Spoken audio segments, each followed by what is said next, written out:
Hello, my name is Kafui Dey. My guest is Reverend Tsui Hesse, former personal cinematographer to President Kwamem Nkrumah. Reverend Hesse, happy to meet you. Thank you. There's something exciting around the corner. There's a documentary called The Eyes of Ghana, and it's coming out pretty soon. And it's about you and your work. How does it make you feel that this documentary is coming out at this time? It makes me feel very proud that at long last there will be an opportunity for the average Ghanaian to see the past and to have an idea of where we came from. Therefore, why we are here today. See, at the moment, people, the average Ghanaian, I don't knowledge about what happened. Names have been mentioned. Kwamem Nkrumah, Achampong, Ankara, and all, but what did they do? And it's not sufficient to read something about a paragraph about Ankara or Achampong or something. It's not sufficient. But when you see that personality, Ankara, Achampong, etc., you see them walking. Oh, that's how they were walking. Oh, that's how they were talking. Then you realize, you understand the type of people, that name, you really understand the meaning behind that name. You call it Champon, you can imagine him now. You see him in your mind's eye. See, so pictorially, I will support this idea that we see the past for a change. And the past, by saying it can make us free too. The past can make us free. The past can make us free because we come to understand certain things. At the moment, people talk about the past, but we have not seen the past. But maybe we see the past. We can also talk about the past. So nobody has the right to cheat us. So at that time you were not born, but now here we are. We are seeing it. Evidence. So you are also well informed. So you become a man of the past too. So I'm really looking forward that we see all these films, people to have an idea of what went on in the past. This documentary is executive produced by Barack and Michelle Obama, and directed by Ben Proudfoot, produced by Nana Adjo Frimpong.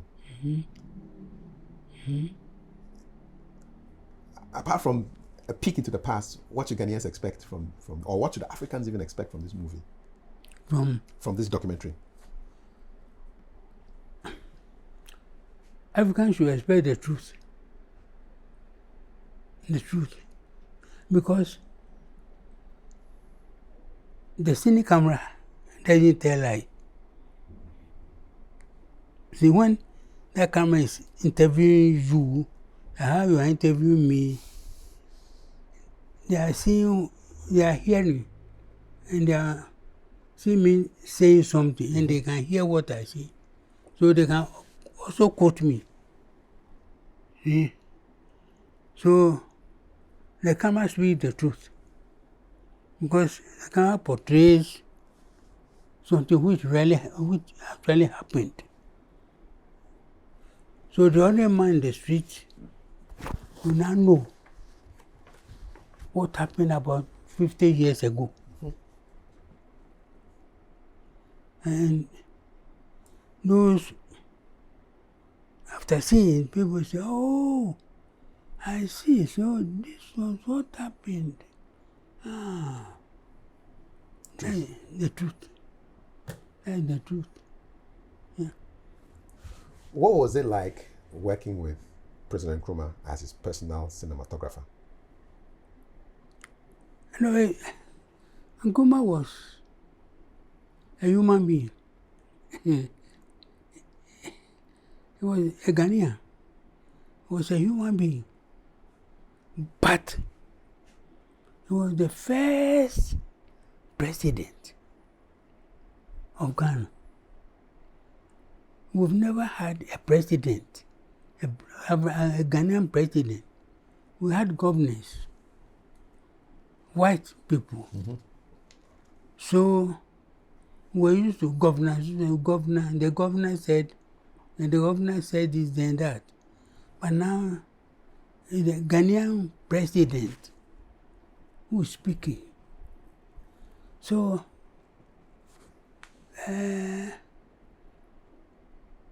there was a problem. There was a human problem. Black man ruling like a white man. No, I mean the position. Black man mean the president or formerly a governor. Formerly the white man should be the governor. Yes, in charge of affairs. Yeah, but now it's the black man. And the white one whose mother is here, whose father is from this town, so it's difficult for people to understand. It was very difficult for Ghanaians to understand that now the person in charge is a black person, not a white person. Yeah. It was difficult, eh?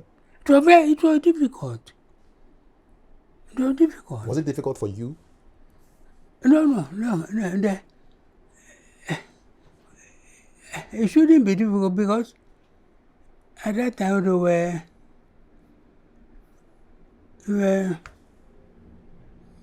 presidents around. You go there, the Indian president, in this sort of this type of president, and there was the local stuff. Yes. So we're now dealing with the local material, with Australian. Any part of the world, we're dealing with the locals. And here, the local material who is sitting there saying that I am the president, it's it could be your next door neighbor. Yeah, it looks like you. Yeah, and then all of a sudden, so they change over. Yes. Yeah. But after Nkrumah, after A, B, C, then people realize that hey, now that white man can no more be the head of state. And the black man, so we better respect the black man. That's all. And then we started seeing black people as presidents. So the change took some time to be accepted. Yes. By the ordinary Ghanaian. After that, it's true. Yeah. Because of your exposure, it wasn't the same for you as it would be for the ordinary Ghanaians, because you saw leaders around the world when you went around with him. Yeah, correct. Yeah. Correct. So this documentary, The Eyes of Ghana, it also has to do with the footage of independence, African independence, historic footage that ended up in the UK. Tell us a story of why the footage ended up not here but in the UK. What footage? The films, the reels that ended up in the UK. Oh, okay, all the things that you covered. No, the main reason was that we didn't have a color lab here, and we were shooting color.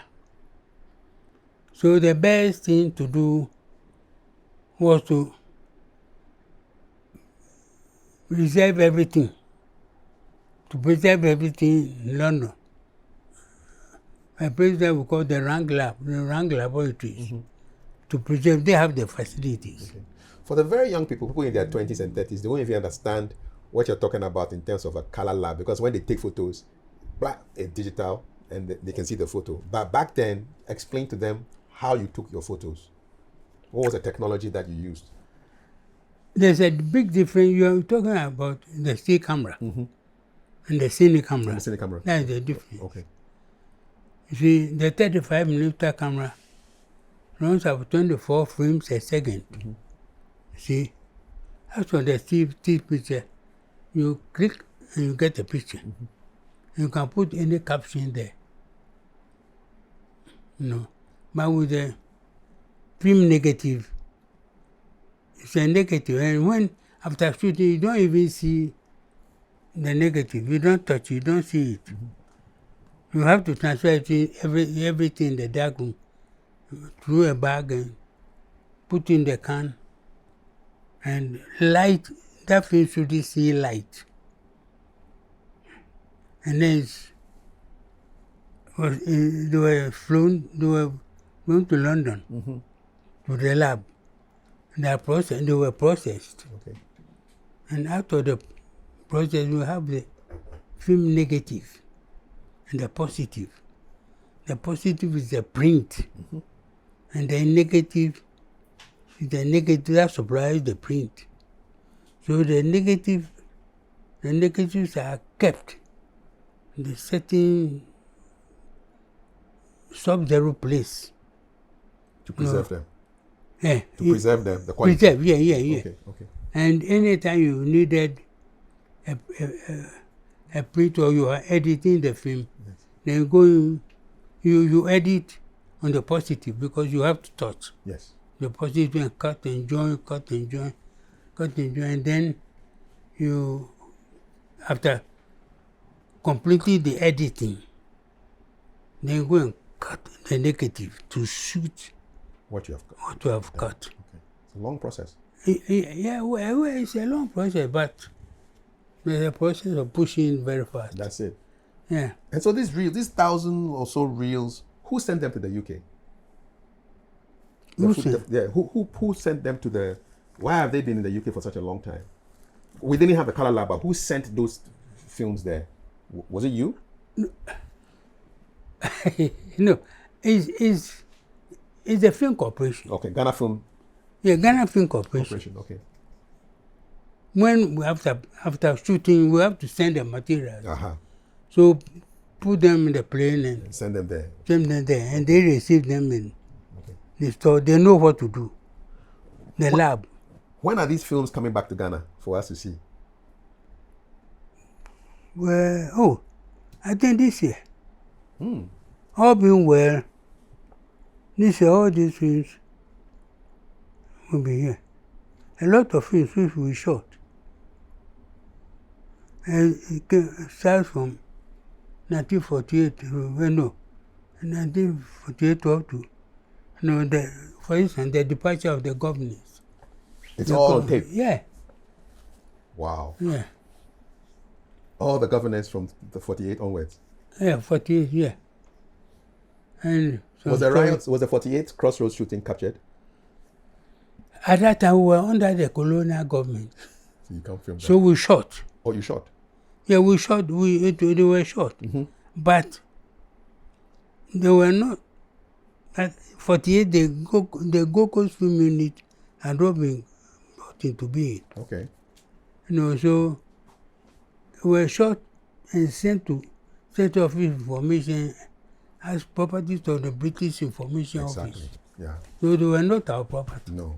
And of course, if it is not positive about them, they won't release those. They won't release that footage. Yeah. We started keeping those things after our independence.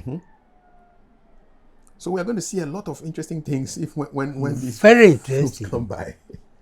Very interesting. And people will see. No, but I don't want to talk about it. But it's very interesting things. And it will make people to be sober in life. Sober and lively. Yeah, in life. In life, they will be sober. They'll be sober. Why do you They'll think see so? the truth. And the truth will make them free.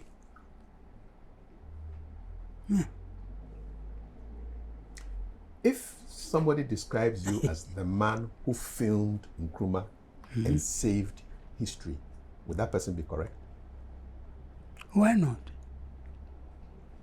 Why shouldn't that person be correct? Because it was what I did. So that person will not be lying. Because I shot the man.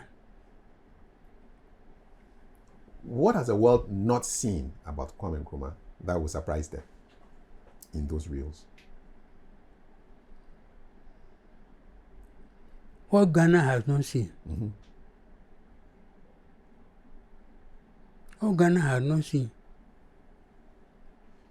You yourself, you have not seen it. No. Yeah. It's the same thing the world too has not seen. But you have seen them. But because I shot them. Yes. So you are just... My best language is silence. After you shoot silence? After shooting, my best language is silence. The film will talk. I shouldn't talk. That's it.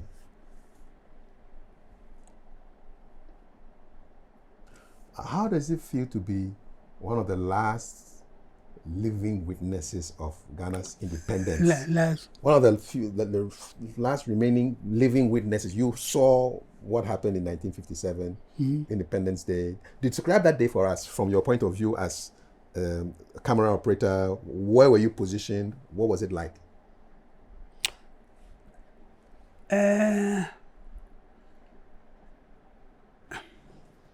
That day, the film corporation staff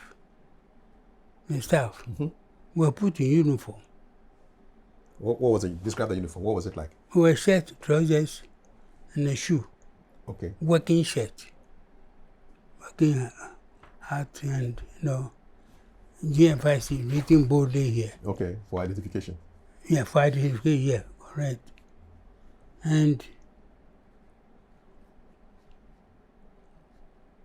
myself and my boss, Aro Fenuku, the man who made me what I am today, and the Nigerian crew. When I say Nigerian crew, there was a film school set up in the then Gold Coast. 1948, a film school. Where was it based? On Gold Coast. Okay. Where? And where the film corporation is. Okay, where TV3 is now. Yeah, where it is now. When you go there, you find a wooden structure down there. That was the Gold Coast Film Unit. And it was a film school. Who were your lecturers?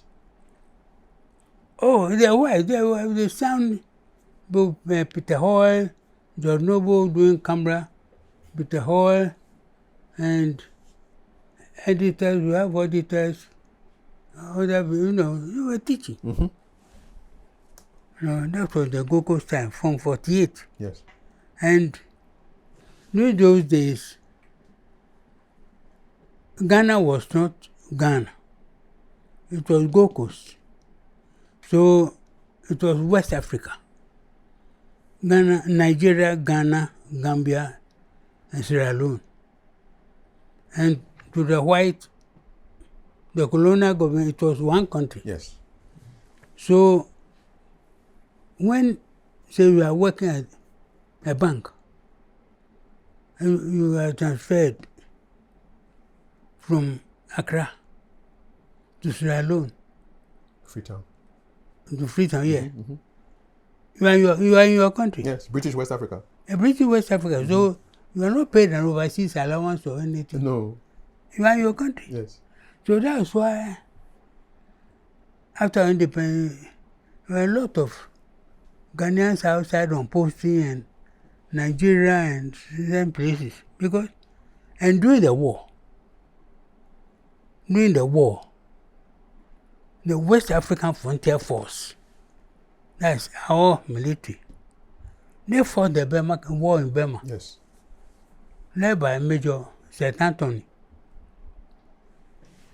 See, they fought and won the war. And after winning the war, they made friends, soldiers from India, Britain, etc. They were all friends. So they started communicating with each other. People wanted to know the allowances they were paying and what were being paid to them. They were comparing notes. And they saw that, the soldiers were cheated. And therefore the demonstration in 1948 at the crossroad where Imre and Ballantyne, they shot the soldiers and Sergeant Tito was shot and others. That was the allowance. You can imagine yourself that this allowance problem started No, be today. before the white men left. Exactly. Yeah. People don't joke with their money. No. So, and during those days, and then the colonial government started to set up a film school, 1948. And there were 6 students, 3 for Ghana, Boba, Ukanta, Haro Finuku, Samaiti, and then Otigba, and 2 other Ghanaians, Faja Messi, Otigba, and Haruna. There were 3 Nigerians. There were 3 of them, 6 of them started the film school. And I joined the film school in 1954. Okay. Yeah. You were just barely in your 20s, maybe 20. Yeah, I was just 20-something. Yes. Yeah. Working under Aro Fenuku. Yeah, I joined the film school, but the film school metamorphosed. The Gogo's film unit. Yes. Because there were so many people who have been trained, and so they closed the film school and turned into the Gogo's film unit. Okay. What was it like covering Independence Day? 6th March, 5th March, going into 6th March? 57. It was interesting. It was very interesting. And the Nigerians, Fajamisi, Tikba and Haruna, they came. They were sent by the Nigerian government to team up with us because the job was too big. So they came to join us to film. Where was the Declaration of Independence done at? Is that the old Polo Grounds? Yeah. It was done at Old Parliament House. Parliament House. Old Parliament House. But the night was where the mausoleum. Yes, where the mausoleum is. Yeah. It was there in Cycle Park. By Cycle Harring Park, called Bala. Okay. Yeah. That's where the declaration was made. Yeah, that was where it was done. Okay. What was it like? I mean, when Osagyefo announced that Ghana, your beloved country, is free forever, and the crowd erupted, what was going through your mind? I was behind my camera. So when you are behind the camera, actually, you are so deep in your camera that afterwards you want to ask questions. It's just like when you are filming football. When I'm behind the camera, I will capture all the goals and everything. Now I said, the first goal, who scored? Because I'm so concentrated. Deep. I knew I've got it. But I will be concentrating on the camera with the composition and everything that you are seeing what you are feeling, but you don't know the details. You'll be asking questions later. Yeah. What is composition?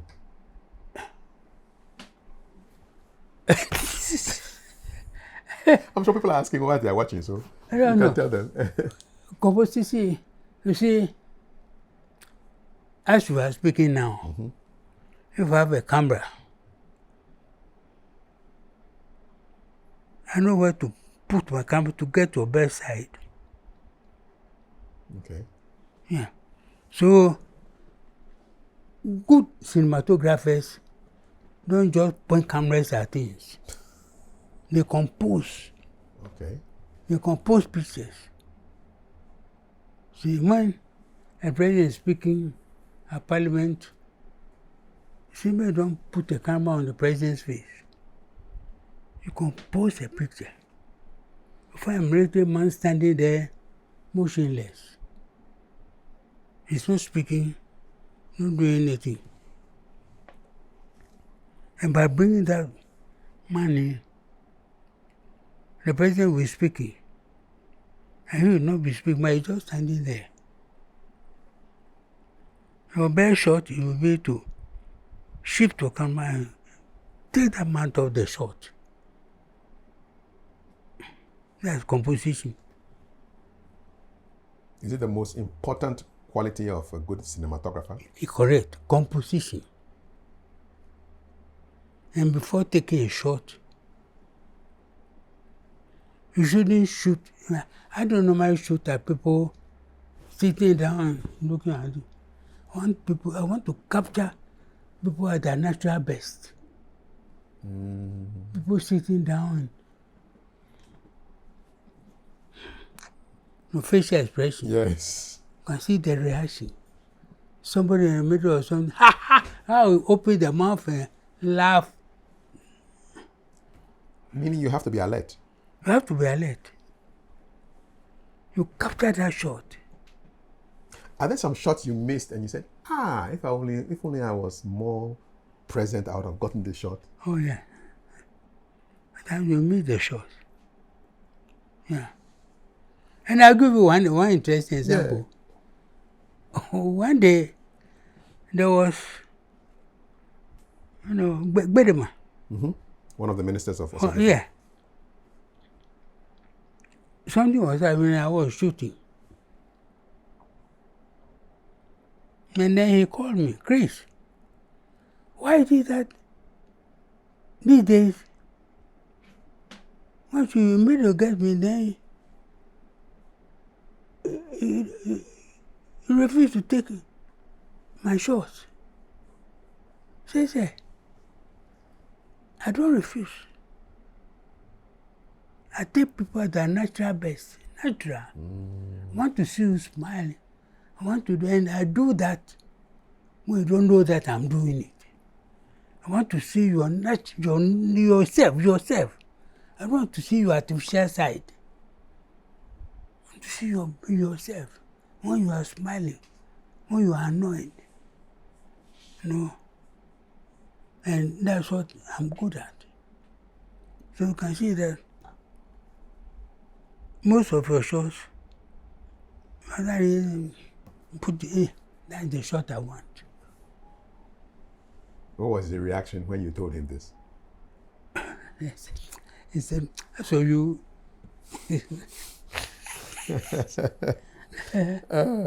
yeah. So that's life, When did your day end with, say, after the declaration of the independence? Did you stay longer to shoot reactions, or you finished and you went home? That day, when did your day end? The day, there were so many activities, and were all united. We were sleeping at the Film Corporation. Oh. Yeah, we were sleeping there. Okay. The independence time, we spent about 1 month in there. Then I went home. Yeah. We didn't come home. Midnight we were shooting, so you just come and sleep and you are called, you have to dash. Yeah. Wow. Yeah. So we came home after full time. The end of the match. Yeah. What was that like? Sleeping in the office, getting up, going to work every day like that? Very interesting. Very interesting. Very interesting. And one thing is,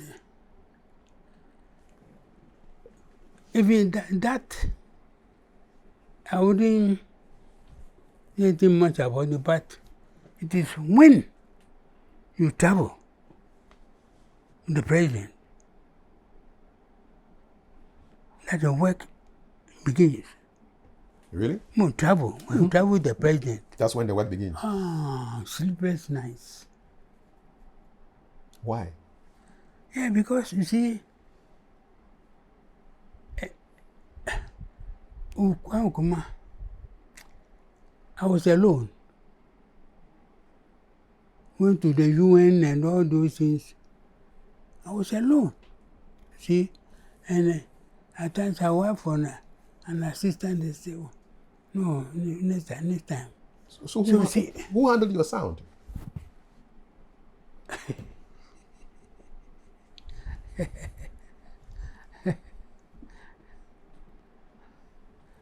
It's one-man filmmaker. It's the man I'm talking to. Yeah, one-man filmmaker. With Nkrumah, I was shooting. I was the one behind the camera. Or the one when I'm shooting, I'm editing, directing, photographing, everything at the same time. So, and when I finish shooting, in the evening I have to sit down and write. So you see, I grew up as a one-man filmmaker. I'm a cinematographer, I'm a director, I'm an editor, and I'm a writer. You write a story? Yeah, I write a story. Because the people who are going to write the commentary, to speak the commentary, they are not there.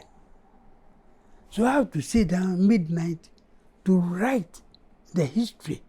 I'm going to meet this man, so, and this man, we came to the United Nations, and they give a background of UN, how America became America, the life of New York, the population and everything. Everything was here. How are you getting all these facts? You have to read. You have to read and provide all the facts. See, and at the same time, you have to go to town and shoot. Because when you travel with the president will be meeting a president from another place, having dinner here, lunch there. And then while having dinner and lunch, you run to town. While they are eating? While they are eating, you are not eating. To take shots. You want to build a story. Yeah. To take shots. Oh yeah. It's a lot of work. So when immediately you finish shooting like that, then you have to provide all the materials. And one difficulty with not difficult, but challenging, yes, with Kwamem Nkrumah. Anytime, say, attending the UN, 3 days before the departure, he will sit with me in his office, with his speech. And we go through the speech. and you go through the policies, his policies, what why he's going, his idea, and you can see from paragraph this to this, yeah, that is the reason why we are going. We go to everything. With you? With me. We say one to one. One-on-one? Yeah. One-to-one? One man to the president and his cinematographer. Going through the speech? We go through the speech and he tells me why he's going, why he's not going to do this, why this speech from paragraphs 2 and so to 2 and so is all the reasons, and the reason for Congo crisis, we have to do this. I'm reading this, so I keep on marking. And then in the UN, I go to see the film people, and then give them a copy of the script, and they will film everything. I will collect everything, the sound, everything, then bring them back to Accra, write my short list, and then make sure that I get all the supporting material. B-rolls and other things? Yeah, to back the story. To back his story. Exactly. To present what he wants. So I was telling you that midnight I'll be writing.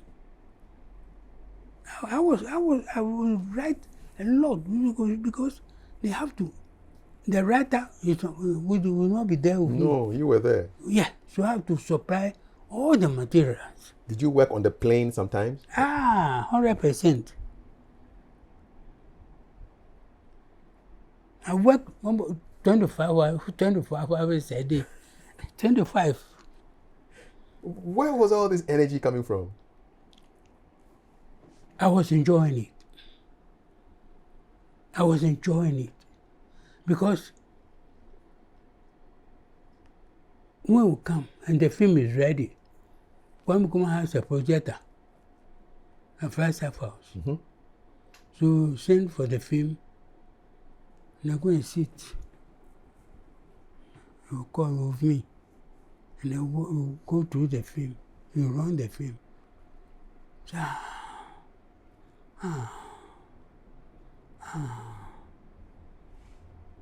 At the end, Doc get up and embrace me. Say, "Thank you, my son." Well, call me my son. Yes. "Thank you, my son." Yeah. So he trusted me. Yes. Yeah. Trusted me. And I worked. Why do you feel he trusted you like that? Pardon? Why do you feel he trusted you so much? Now I want to enter into a certain areas where I don't normally talk. We had our own code of communication, you know.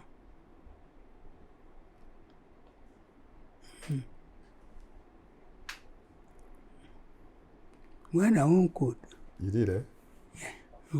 Code of communication, yeah. Was it signed? Was it verbal? How did you communicate? Everything. Yeah. How did you end up working with him? How did I end up working with the president? How did you end up working in his office? Did you apply or did he call you and say, "Listen, come and work for me"? How did I start? Yes, how did you start working with the president? Oh, yeah, it was, at his office was Minister of Interior, the President Minister of Interior office. That was the former governor's office. So that was his office. This is after independence, right? Pardon? After independence? Or Yeah, before? a year before he became leader of government business. Okay, so yeah. Before independence. Yeah, before, yeah. So, working then, one day, he called me office and his question was, my son, he will call me my son. How much have you paid? So I said, a mentor. But on which I said, I'm a junior officer. They said, what? Yeah, I'm a junior officer. And that time, I just passed out from the film school. Yes. So I was assistant, cameraman. Mm-hmm. I was paid student, so yeah. Is that so?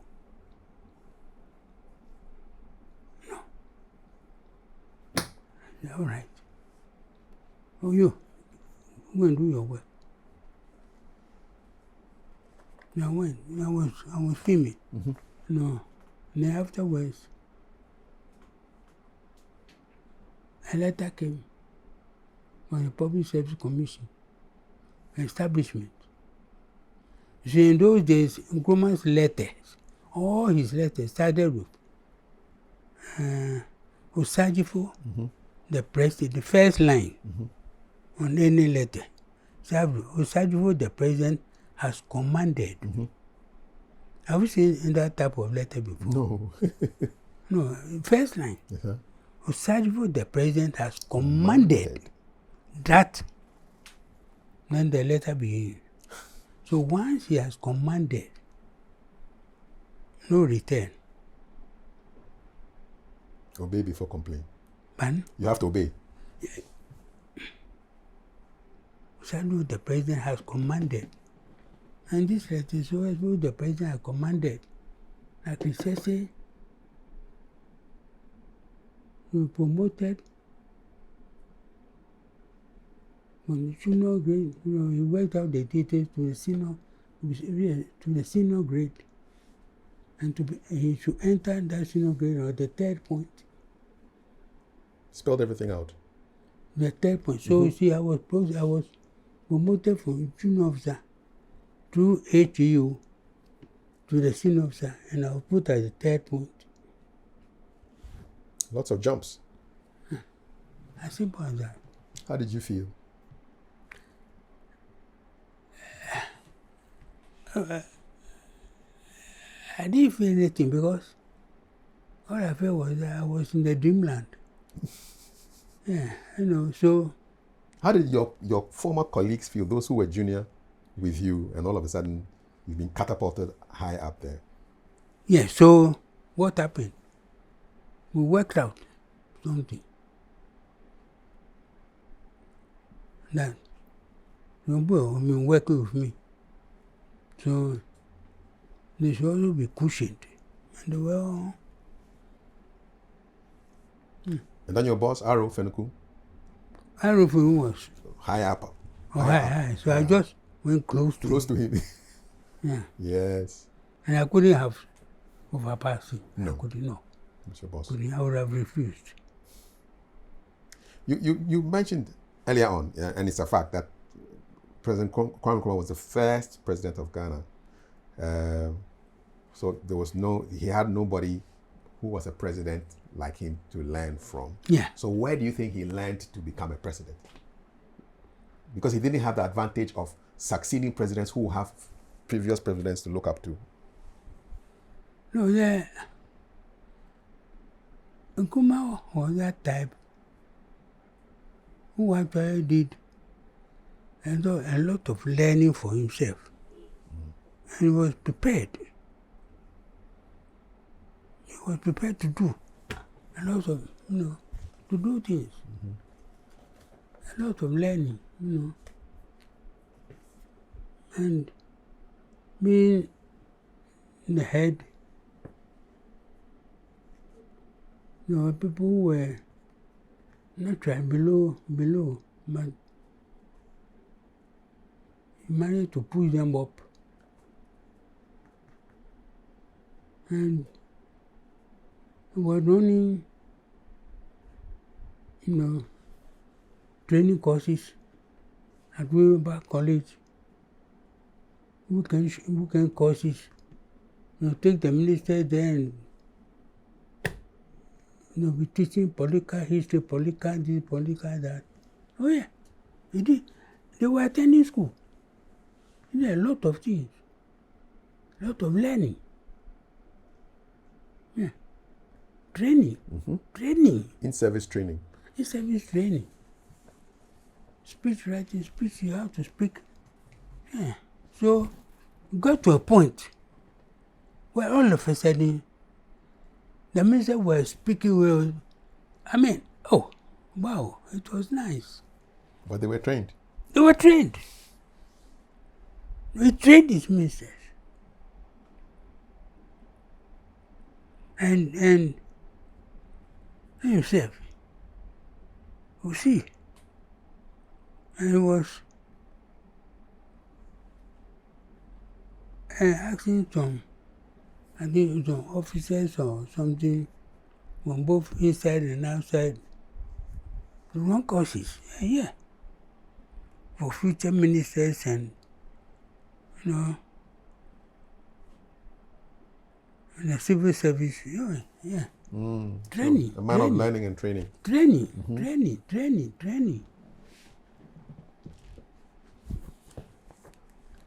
What was it like covering some of the early Pan-African movements, the moments, the OAU conference, and other Pan-African? I mean, for example, the independence of other countries that came after Ghana. Did you have a chance to cover some of those other countries? Yes. Which countries did you We cover? did Malawi. We filmed Malawi, we filmed Togo. We filmed Kenya. See, and the reason why Kwamem Nkrumah sent us to film these places was that all foreign correspondents, all foreign cameramen, all foreign TV crews that came, most of them were not interested in independence. They were interested in showing the nakedness of boys in the street and, how they were not qualified to have independence and, destroy this sort of thing. So you can see that most of these white news reporters, when they go to any country, they report about naked boys and people in the street. Yeah. Yeah. It's not any good. So President Nkrumah understood the power of media and the stories that media can tell. Power of media, power of the film.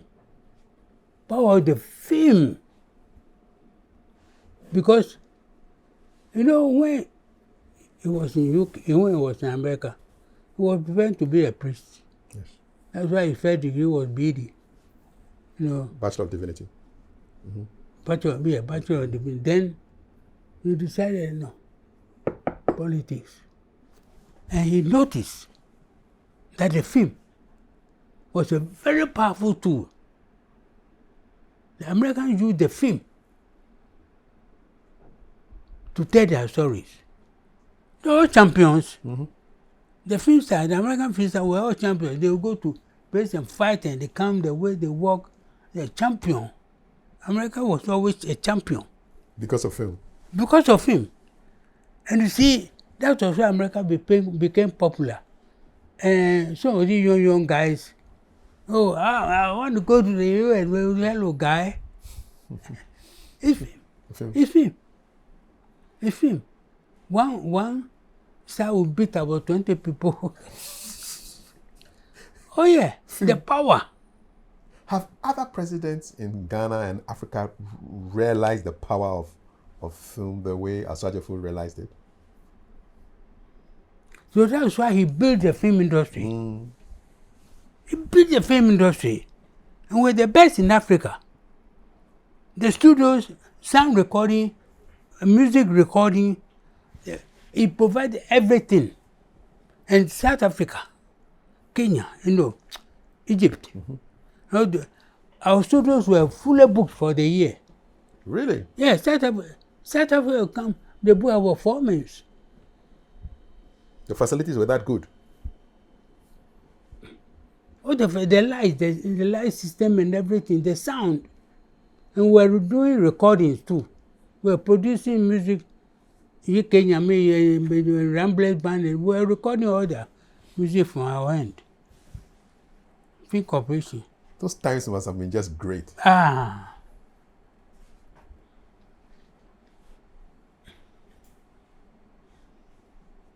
And you see, when one was begging America to build Akosombo, begging America to build Kolibu, it was, they didn't want. Who send our boys over there and they said, no, we want to build our medical school. Now we set up a film industry. It's first class. I want to build a medical school. So one day, after I left house, he called Professor Ismu, who was then the head of the medical school. Yeah, famous doctor. He, Prof, now, sit down, let's talk. Can you people, your type, can you build a medical school, the medical school? Can you? She said, yeah, we can. Can you build a medical school? Go ahead. That's it? Enough is enough. Go ahead, build a medical school. And they built a medical school. Yes, still there. Yeah. And one day, he called him to, and I was with him most of the day. I spent my time in his office. Mm-hmm. And then when he came in, they said, yeah, my cinematographer. Yeah. I know Chris. Yeah, I know Chris. They said, yeah.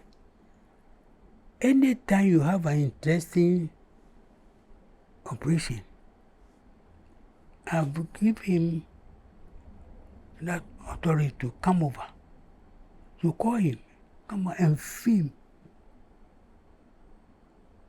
everything to be kept so that your boys, the future students, can use the film for us educational history. So you filmed some surgeries?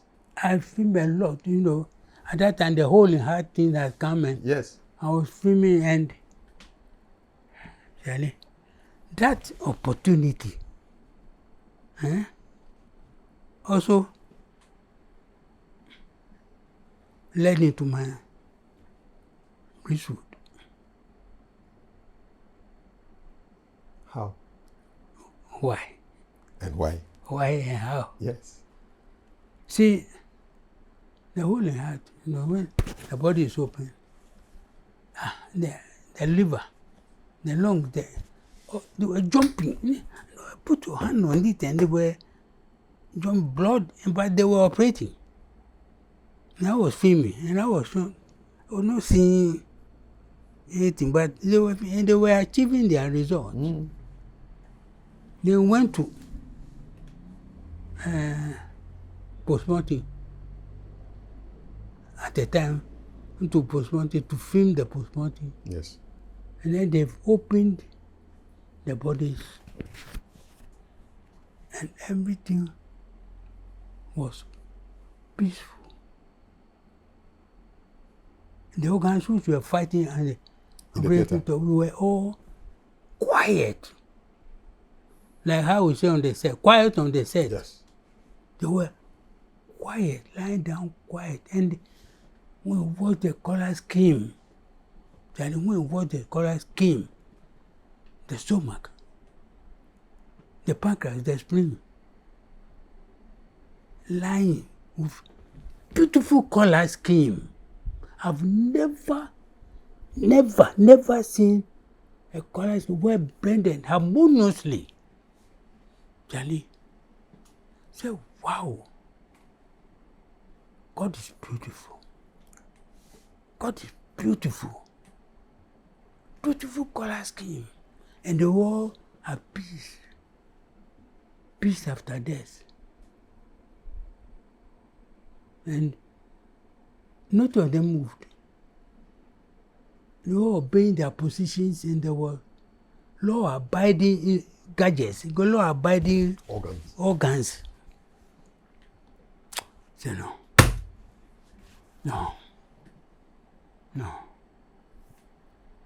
Wonderful. Have you seen that before? No. Oh, you better. I'm not a cinematographer. Pardon? I'm not a cinematographer. I won't have the opportunity to go actually No, see go that. to the mortuary. Okay. I should just go ahead. Go to the mortuary and look at. So quietly I said, so I will go, and later I will go there and just sit and look at the inside of human being. I will just look. The beauty. Wow. The color scheme.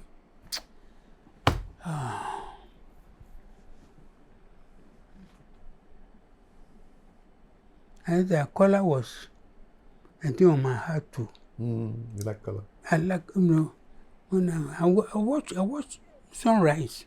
You watch sunrises? Sunrise, yeah. You love sunrises? I love it. And one day I was shooting sunrise at Takoradi, the residency down there. And so, this is nice. So, every morning I will go. Then I have spent one role On sunrises? on sunrise alone. Different color schemes. Look, God is so beautiful. God is so, you have not seen, you have to see. You have to see it to believe it. You have to see it to believe it. A lot of us walk around looking, but we really don't, we don't see. People look, but they don't see. Look, people will sit at my gate here. Somebody will come. Have you seen somebody wearing blue shirt? And they have not seen. You haven't seen them. People look, but they don't see. And see, this thing,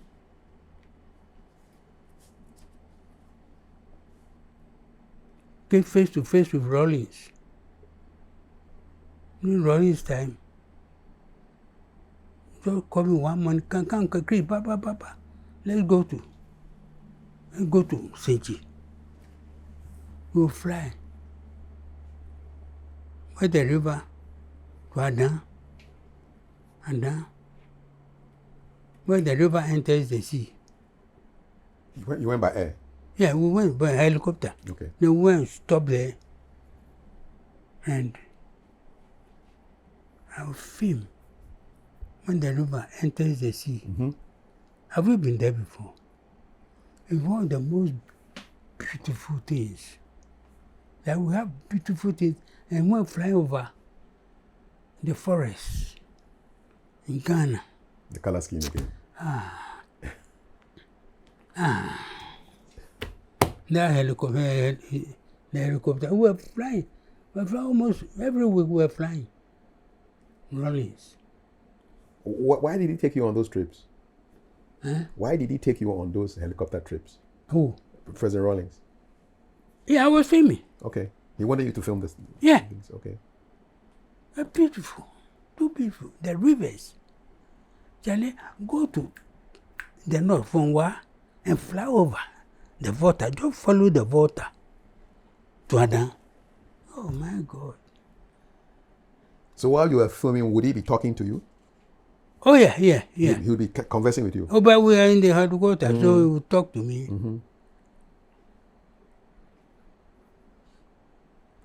Which of the other presidents also had this relationship with you? Achampo. Okay. Achampo. What was he like? Very interesting character.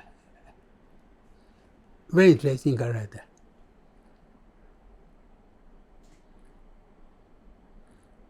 It's enough. Enough. I'm curious. It's enough. Very interesting character. Give us one example, just one. Oh. of the time that you were with him? Oh, no, Achambo didn't travel out. He was always, he was sending go outside. But, oh no. Sorry. Is it a sad memory? Achambo was a president. He was, yes. But the day when the presidents were shot, that day, see, people say, shoot them, shoot them, let them be shot. All right. The first two, Achambo and the border guard man, Utuka. So people didn't hear it. So the next one, they came. The whole street were full.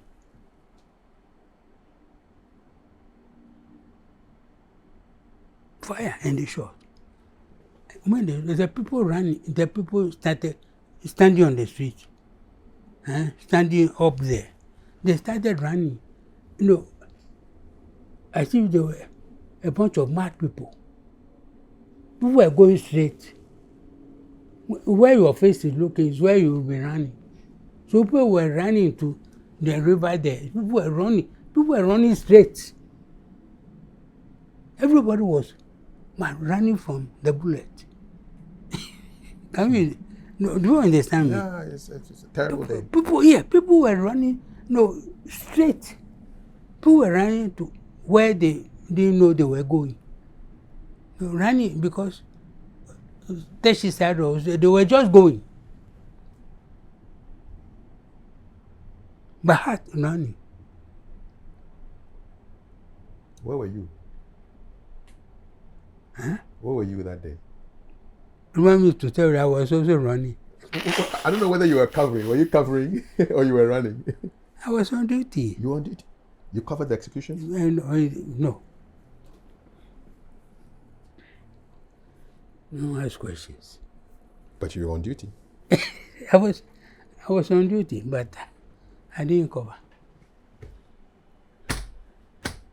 That's all. Are there some things you've seen that you cannot forget as a cameraman? Yes, you cannot forget it, but it's beautiful not to talk. No, it's beautiful not to talk about it.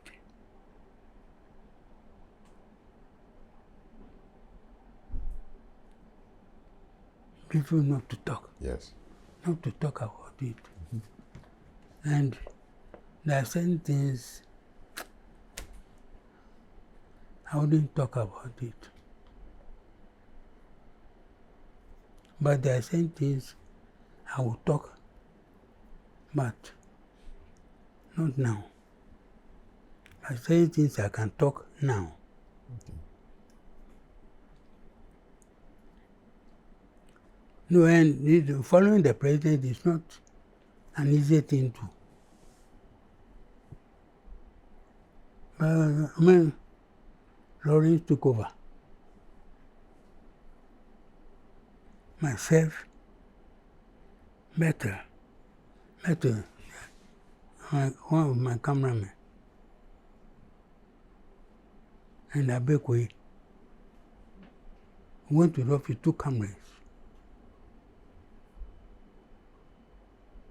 Went to Burma camp.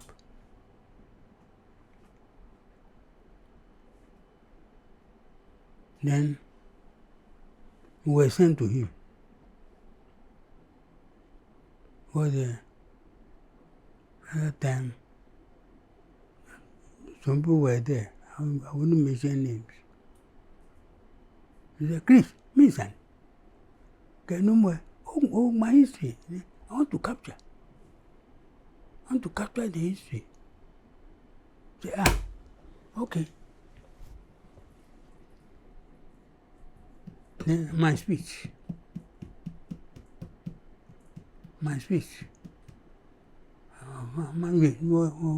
free speech here.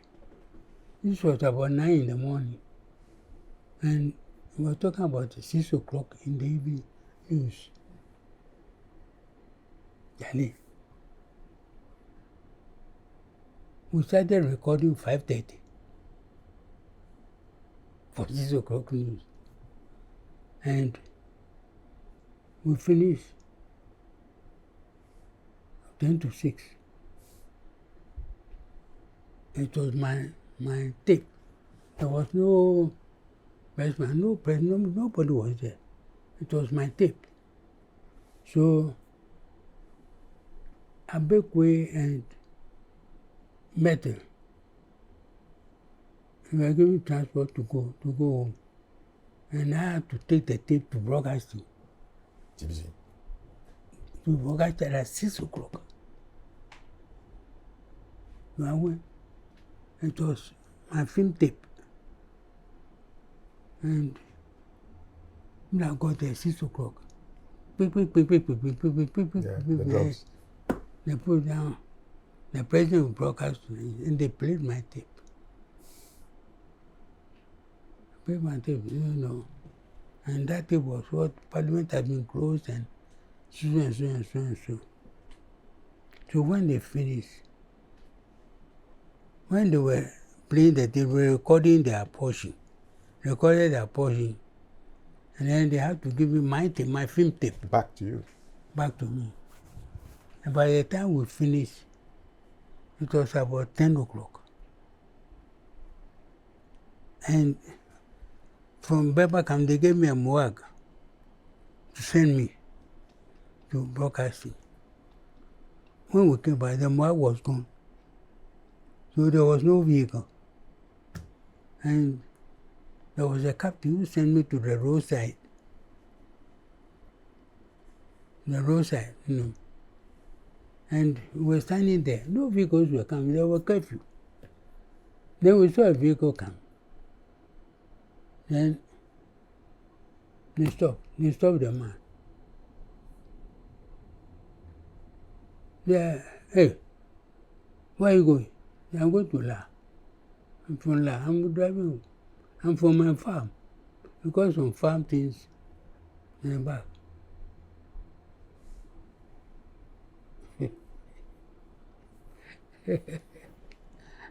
So just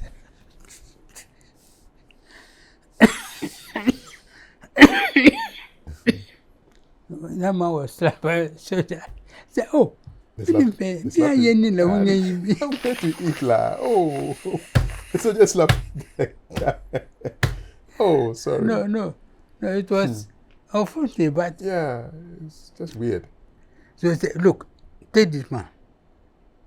He's just going to the hospital, you know. When you get there, drop him at the hospital, you walk down the beach, and you walk down home near the beach. Okay. When we got to veterinary, the man went under, he backed off the street, went under the street. He said, "Kwe, Jem, yeah, no.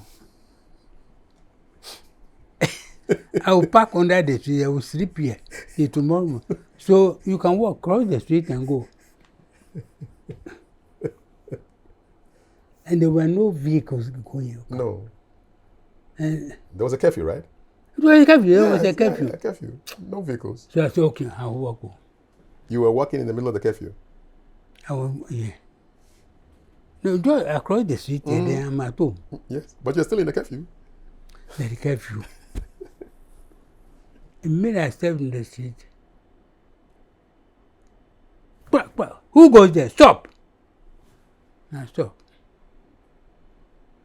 Then I stopped. Then, who are you? I said, oh, I'm Chris Hesse, and I'm just from the Burma campaign. We went to film and went to broadcasting to me. I've told him the history. No, bah! Somebody from the back, they just slapped me. Oh. So you are from where? You are from a pressman. You are a pressman. You are with the press. You are lies. You are lies. You've been telling lies. You have been telling. Say, I'm not a pressman. I'm a filmmaker. So I just, look, then they beat me, Charlie. Oh my God. They slapped. There were two. They just slapped you like that. No, that they slapped me. They beat me. Charlie. My eye became reddish because swelling. Hey. And at a certain time, I was a boxer. Oh, you were? Oh yeah, my junior during my school, I fought in the flyweight division. Oh yeah. So you had the skills? I had the skills. Oh yeah. And that I was running, I was jogging, I was doing everything during that time. Yes. So I said, one of the soldiers went to see the others. And I said, look. And the man, that boy they left behind was a young boy.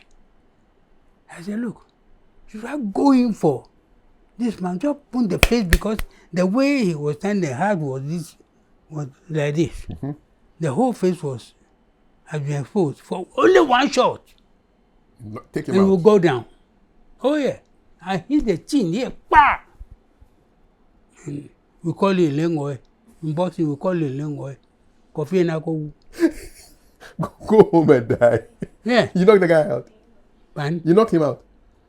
Look, I was calculating. I said, You're hey, Charlie, if if you hit this man, bullets. Yes, you die. So I stood. And they came. About 2 of them came. And said, you're a filmer, you are not a president. I say, and then beating me. Say, look, my house is down here. And when as I repeated this story, I can't speak again. Say, come on, you get out, and they kicked my backside. Oh. With the boots. You go. I went. And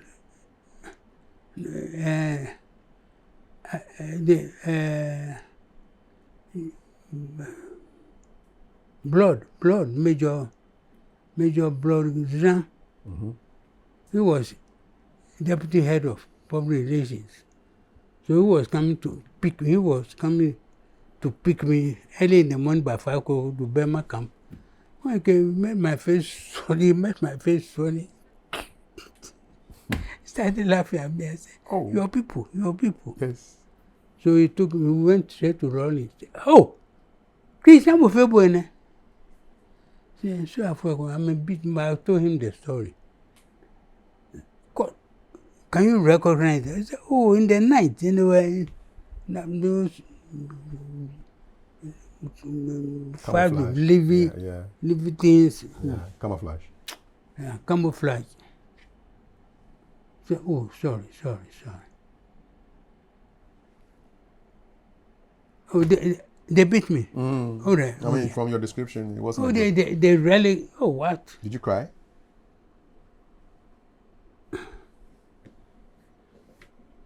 At that day, there were no tears in my eyes.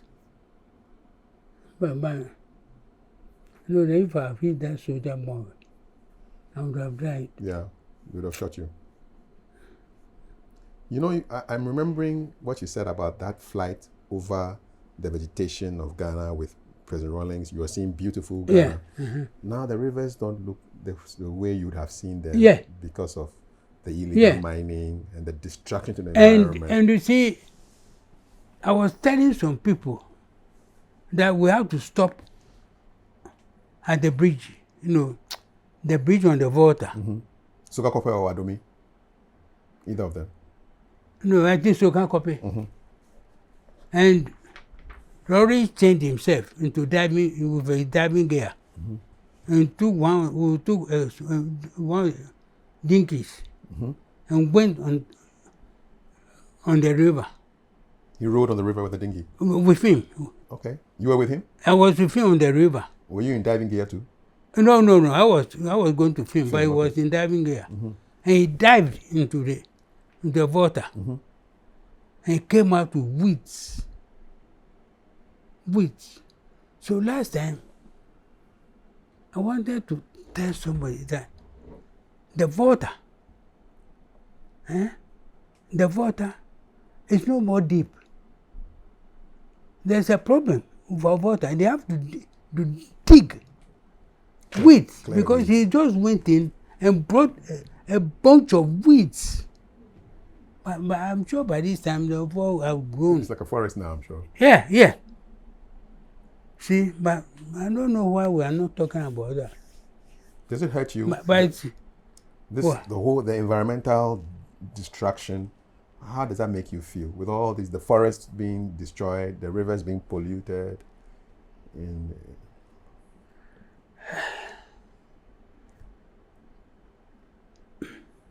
they are on the film. They are on film. Mm-hmm. We'll see what Ghana looked like before. They will see. Mm-hmm. When the films are brought, they will see. Yeah. Can I take you back to an event that happened 60 years ago, 24th February 1966? The coup that toppled Osagyefo. Mm-hmm. Where were you on that day? I was with him to Hanoi. Vietnam. Yeah. Were you there when he got the news that something had happened in Ghana? Yeah. What was his demeanor? What was his reaction? See, Kwamem Nkrumah didn't do anything, but that evening,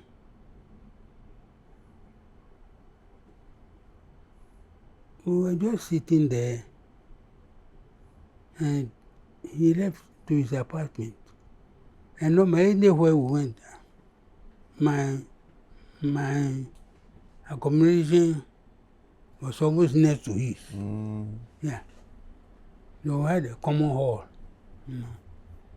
So I put my things in my room and I went to bed. Then in the morning, I wasn't sleeping. I was sleeping because You were working? that coup, that coup also affected me. In what way? Those of us on board of that plane, we have all been disowned by Ghana. So where were we going? I was thinking my wife was worried. Worried? No, I was worried For about your her. wife, yes. What were we going to do? It was difficult. So in fact, I wasn't sleeping. So about 4:30, I took my equipment, dressed up, brought everything back to the sitting room and sat there.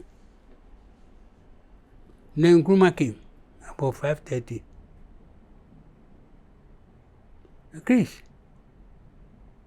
and he was calling my son, have you seen Alex? Where's Alex?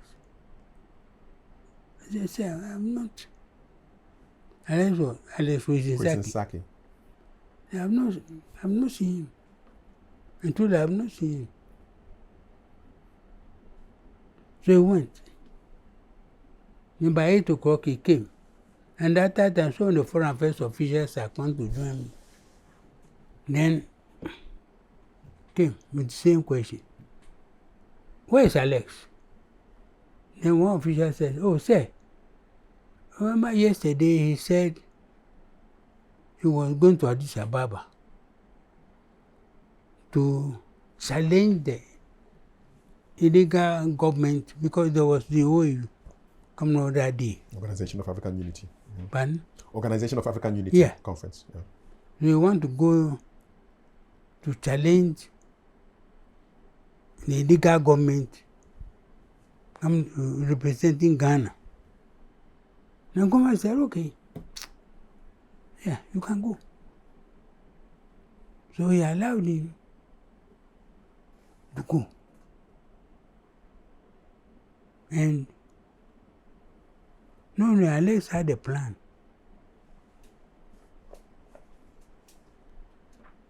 I just wanted to come to Ghana. Mm-hmm. You see, immediately he left. The Foreign Affairs Minister, officer said, because yesterday you authorized him to go to Addis Ababa, so he left. As a foreign minister, correct?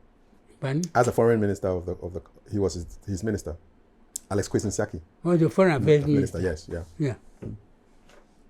So he left. He went to Addis Ababa. And Nkrumah stood and said, Alex has rerouted himself and is on his way to Ghana. He's on his way to Ghana. And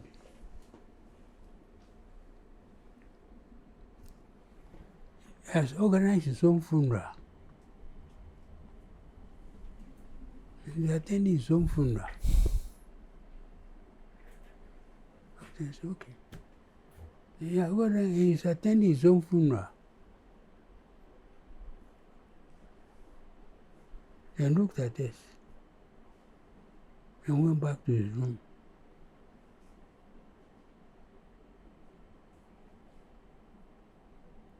Then we came. We flew back to Russia.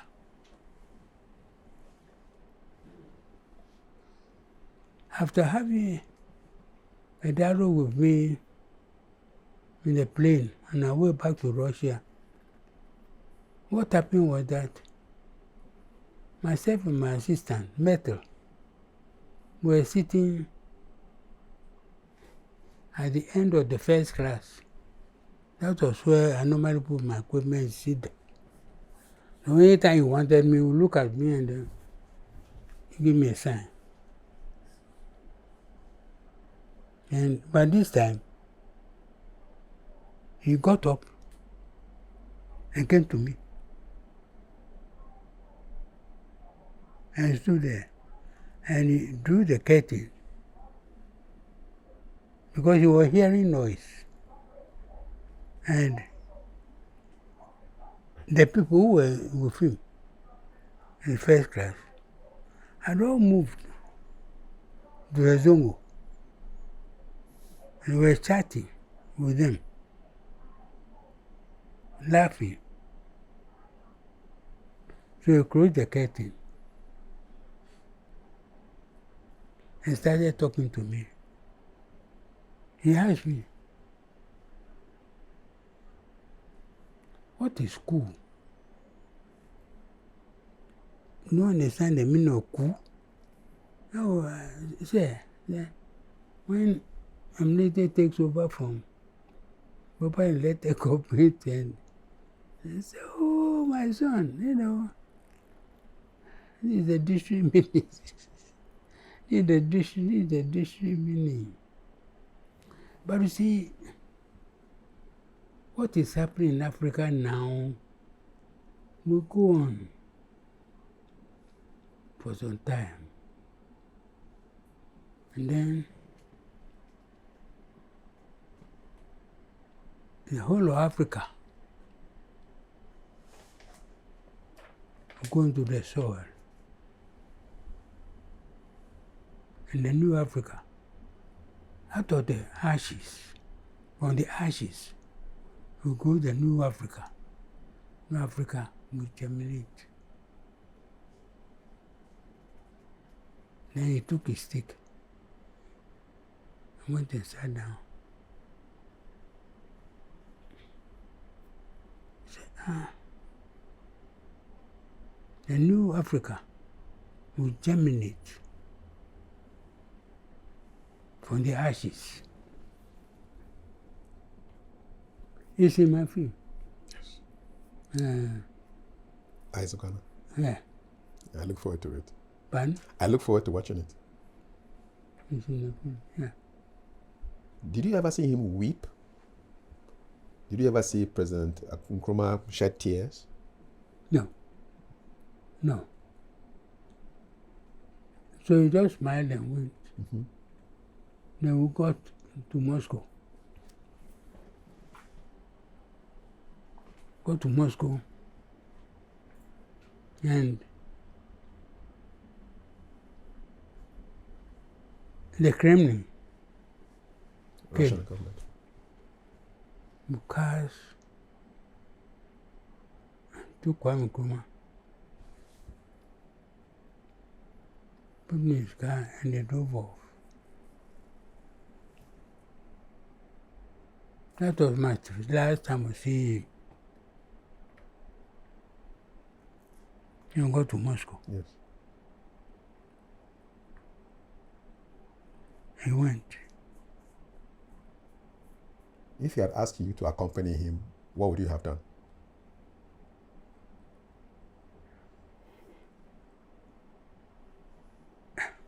Of course, I would have taken instructions. I would have taken instructions.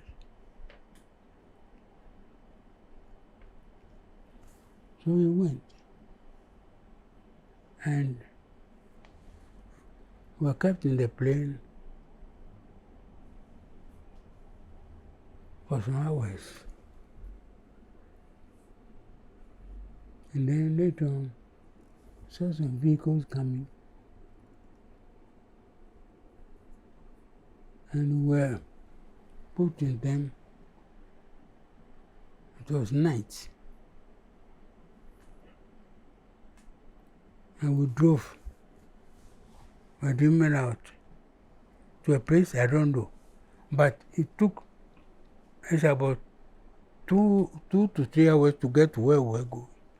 It was snowing, very heavy. And I put in the room.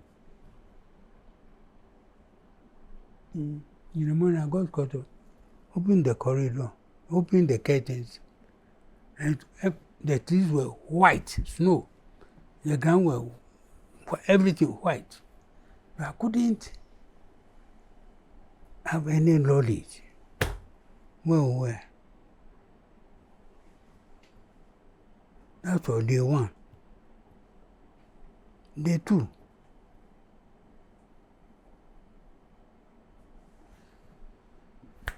When we went on a state visit, it occurred to me that the High Commissioner, Elliot, gave me his card. And that card, I remember putting at the back of my passport card, the cover. I just dropped it in there.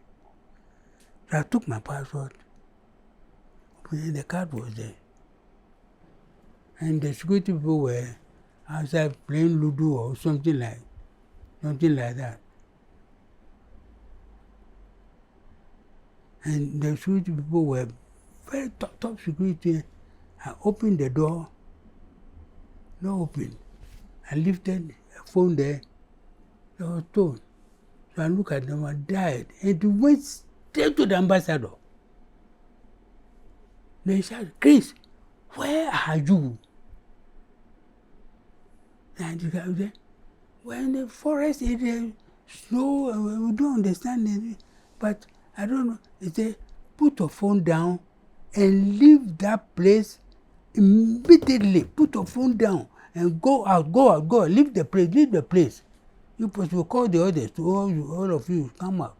Now I know where you are. So I'm going to, I'll be there. But get out. Otherwise there'll be trouble for you. We went out. We also outside, walking. All of a sudden, they started running into the rooms, coming back. There was something wrong. And they couldn't get anything. Now, 1 hour after, Ambassador Elliot came. About 8 buses.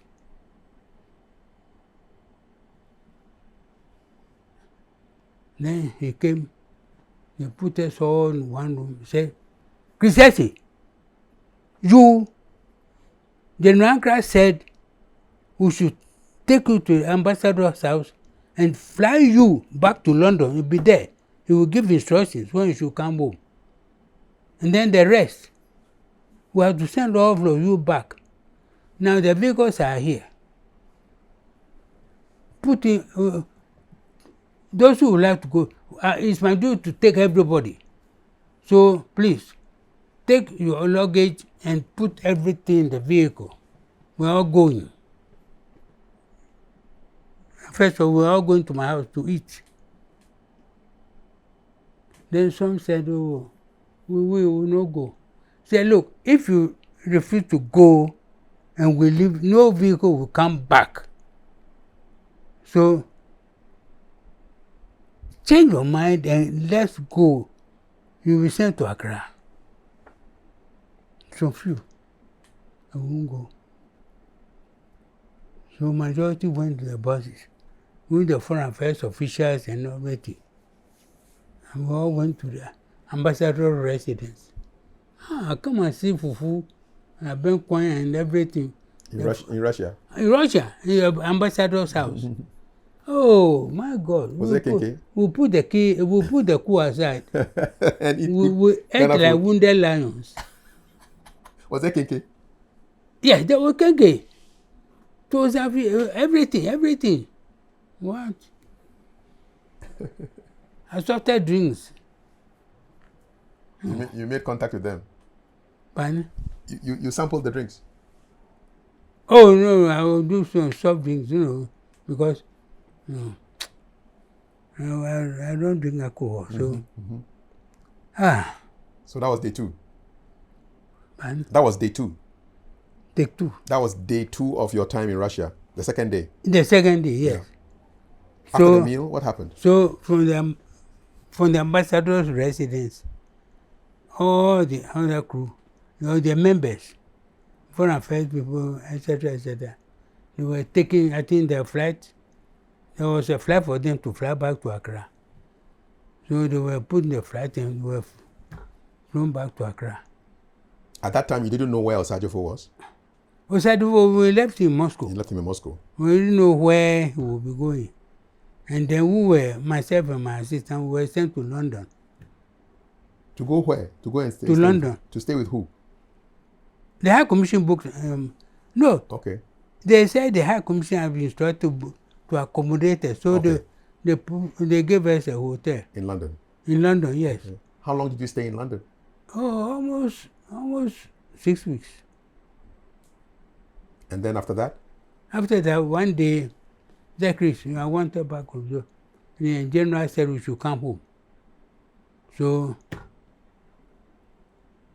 I was through. We flew back. Myself and my sister, we flew back. And we were met at the airport by this man. Was it Yakubu or somebody? Yeah. And they said I'm to appear before the council. The council was meeting. Their meeting point was placed at the police headquarters, 4th floor. The National Liberation Council? Yeah. The new people who were in charge? Yeah. Who took over? So they said I should report the following day. The following day is a meeting day. It was a meeting day, so then I should report back. I should call back and appear before the council. So I went. What did they ask you? About what happened to Kwamem Nkrumah. And I told them from my film point of view. I didn't know, and the question, they knew that was the language I would speak. Because Yakubu and Harley and all those people, and they all passed ADCs to the president. So they knew. And the reason why they wanted me for question was that they knew I would tell them the truth. Because I've traveled with them on several occasions. Yes. When they were ADCs to the president. When they were ADCs. And when they were ADCs, with the ADCs, they put your room, the room that we are going to stay, they put security things there. So they will be watching, they will be, but it's only in my room. And there will be nothing. It's cameraman, cinematographer room, nothing. So, Mary, whatever, any station. They will, Chris, where is your room? Room what? So, room number what? So they will come there and drink all the drinks on my table and eat and do foolish things and then leave. Yeah, so we're joking a lot. Yeah. You know. So that was why they said I should come and address. They wanted to know what happened. How long did that interaction take? How long was it? The meeting? Well, yes. Oh, less than 2 hours. Less than 2 hours. How did your life change after the coup and after staying in London for 6 weeks and then returning to Ghana? Did you go back to work? Yes, I went back to work. Ghana Films? I went to Ghana Films. Mm-hmm. I went to Flagstaff. So now you documented the lives of the new people? Yeah. But I worked through them to Rollins. Mm-hmm. Rollins made me, when Rollins took over, I was then the deputy MD and the Film Corporation. So he made me the MD. He made me his MD. He made me the MD of Ghana Film and his personal cinematographer. Mm-hmm. So when I compared that to the work, he said, let your deputy do it. You are working with me. That's it. That's all. The 66 to 69, there was one failed attempt at a coup, a counter coup, and then Kotokatu was killed in that period. Did you cover any of those moments of history? No, not me, but the Film Corporation, I was in charge of news and current affairs. Good. So I was sending people. Yes. Unless it's going to do with the president. And because at the president's office, they knew that the cameraman, the president's cinematographer, though it's on paper, there is me. Mm-hmm. So they will call me and say, we are going to become. No. Did you have any inkling that there was going to be a coup? When you were in Ghana, before you went to Hanoi, did you have a feeling that something was going to happen? Or the coup took you by surprise? Oh, there were signals.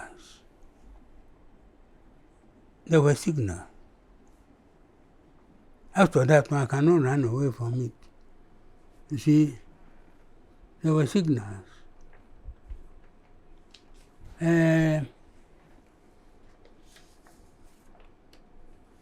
Where is the cameraman? Where is the cameraman? He's around. Okay. Are you filming? He's filming. Okay. Because there was nobody. He's filming there. There were signals. Oh, there were signals. Like what? Oh, the coup attempt. Mm-hmm. There were signals. Mm-hmm. But they were scared. And they wanted Nkrumah to leave, And one important thing was, Nkrumah was a very good friend to the Russians. I think the Foreign Affairs Minister was Gromyko, yeah.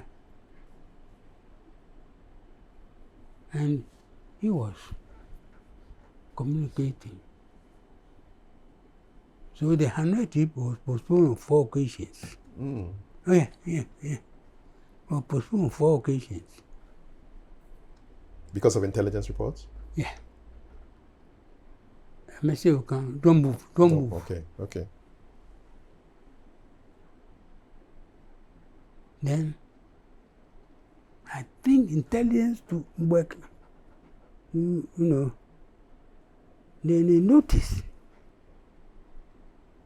Nkrumah was being fed. So what went on was, I think, what information, the reliable information I had was that they went to the background of Nkrumah when he was in the U.S. as a student. I had a friend.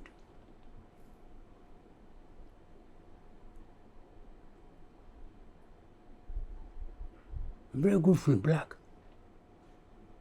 Franklin Williams. To America, same Franklin Williams say as ambassador.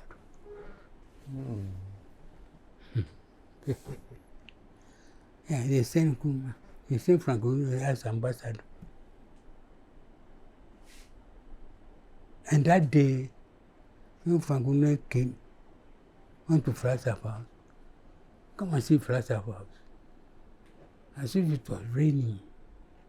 Going Franklin Williams. What? They embraced themselves, but don't know they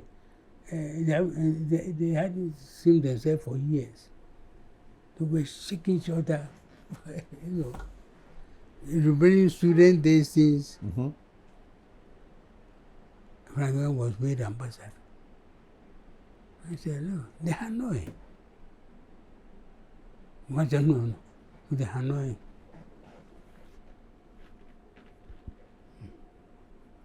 Oh, that's why I'm here. Yes.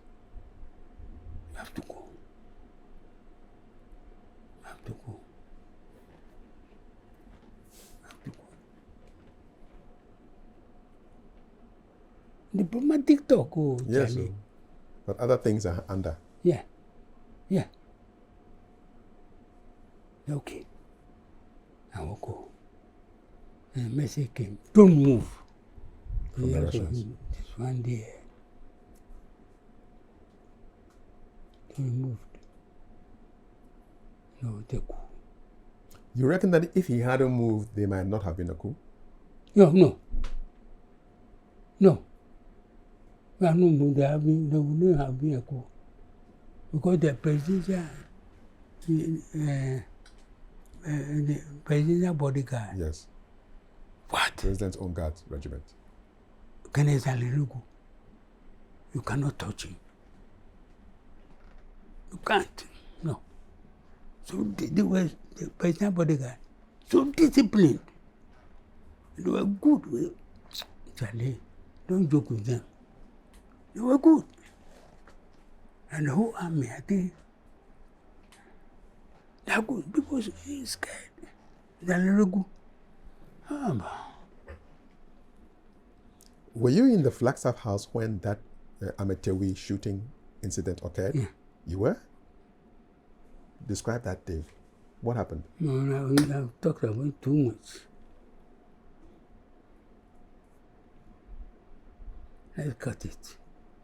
It's one of my sad days, so allow me not to talk about it. Yeah. It still traumatizes you. Pardon? It still makes you sad. Very. Very.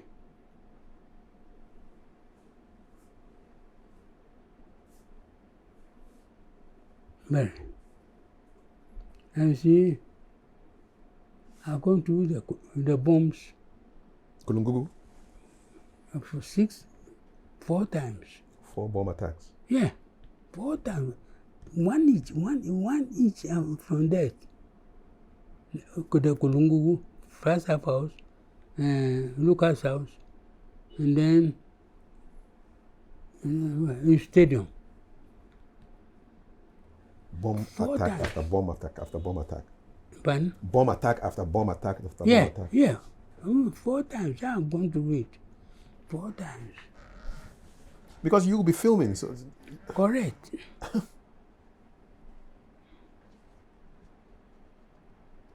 do you think you ever caught any of those things on film?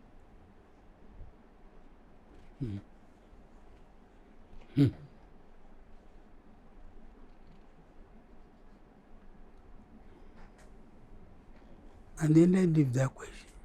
I think we should wait for the eyes of Cousin. the archives that are coming in this year. There's going to be a lot in those archives. Wow.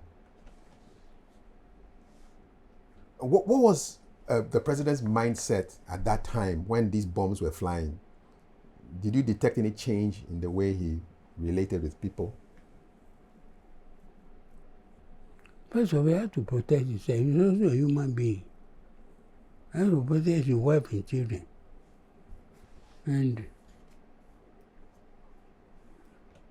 other things. I'm tired. Yeah. It's painful memories, I think. Painful, very painful. Very painful. In fact, this night I don't know how I'm going to sleep. Oh, I'm sorry. Because you are going to spark old wounds. You want me to open old wounds. I'm sorry, Rev. Oh, no, not that you are sorry, but it's painful.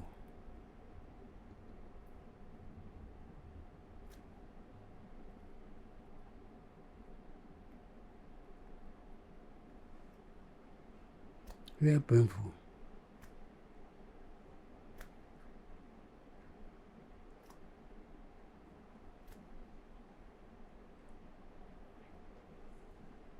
See, working with one woman again,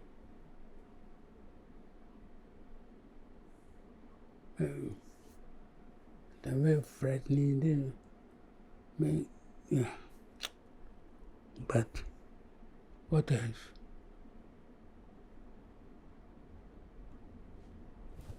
What else?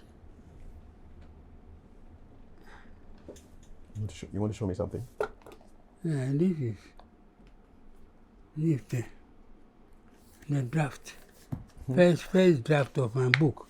Okay. Well, let's see the cover. Oh, I've changed a lot. Okay. But that's the title. Yeah, I've changed the title. Okay. So it's no longer the life, work, and downfall of President Nkrumah. It's a new title now. The new title. But the content is still, the chapters are the same?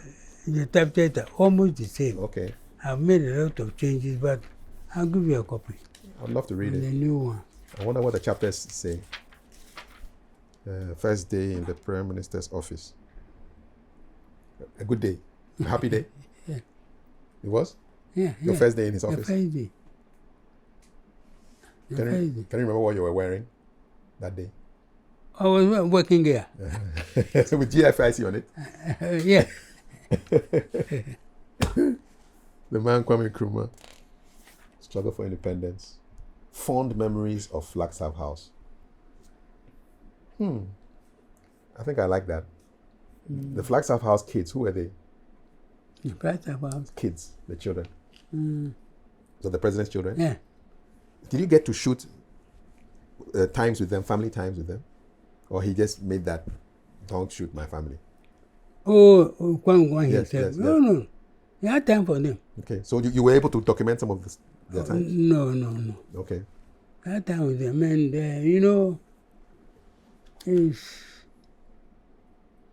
he fasts every Friday. He fasts every Friday? Yeah. No food on a Friday? No food. Just reading. So he doesn't have any engagements on Fridays, and there's some few days when but I wanted him as a husband. And it was a dialogue which I had. Yeah. Did he ever tell you why he fasted on Fridays?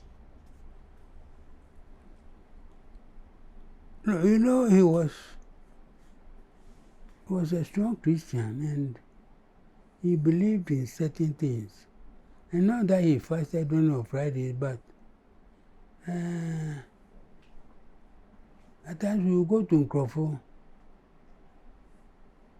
his village, and we walk. About 2-3 miles on the beach. You got a particular tree. You go to sit under. Just sit there. Several hours. That movement. The bucket stick will be on your side. That movement.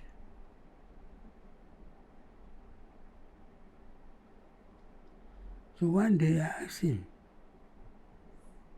"Sir,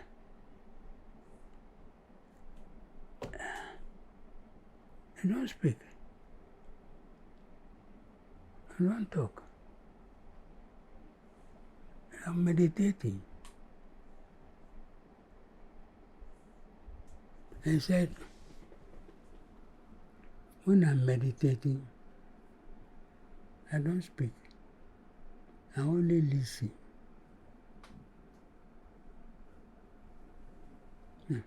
That's it. I only listen. I don't talk. Yeah. So, Did he ever tell you what he heard when he was listening? man, Did he ever tell you what he heard when he was listening? it's not my portion to know. No, it's not. It's not my portion to know what he's listening, what he's hearing. What were some of the very happy times that you spent in his presence that make you smile even 60-something years after the moments occurred? Oh, when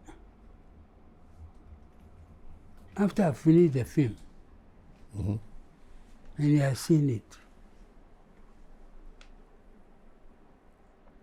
and he was talking to me.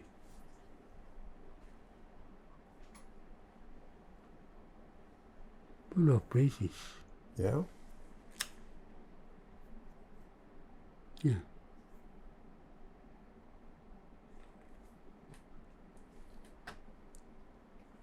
Why we hear Nkrumah show boy? Where did that come from? Oh, it was a song by the market woman. Oh, the market women could compose a song for Oh, him. yeah. We want to see you, Kwamem Nkrumah show boy. Kwamem Nkrumah show boy, we want to see you. And all these factories and industries that he built, did you document them? They're on film. Motorway, They're on film. everything is on film. When we were Falco. building Kakosombo Dam, the Temahabo, the Adomi Bridge, and all those things. The Boso Glass. We film from the ground to the building, completion of the building. The whole process. It's on film. It's on film. And these are the films that we will be seeing soon. Are they part of the digitized reels? They have to be digitized, and you can see. And there was a boy called Gihok. He was the head of all the In the industries? No, not me. The factories. And we made a film on Gihok. We would say Gihok saves Ghana. Yeah, Ghana Industrial Holdings Company, Gihok. Gihok. We made a film called Gihok saves Ghana. It's there. All the factories you under Gihok, yeah. So all the factories are on film. We have Everything is there. I remember in the past, there was a time when a lot of archival material was burnt in a fire at the Ghana Films. No. It wasn't burnt? No, not Ghana Film. Ghana Film doesn't burn. Broadcasting. Broadcasting, GBC. Yeah. And broadcasting, any film we shot, we give them 60-minute copy for the show. They use 16, so we give them copies. And negligent, they didn't look after the library, so the film got burnt. The whole films. And the government instructed that we should give them more fresh prints.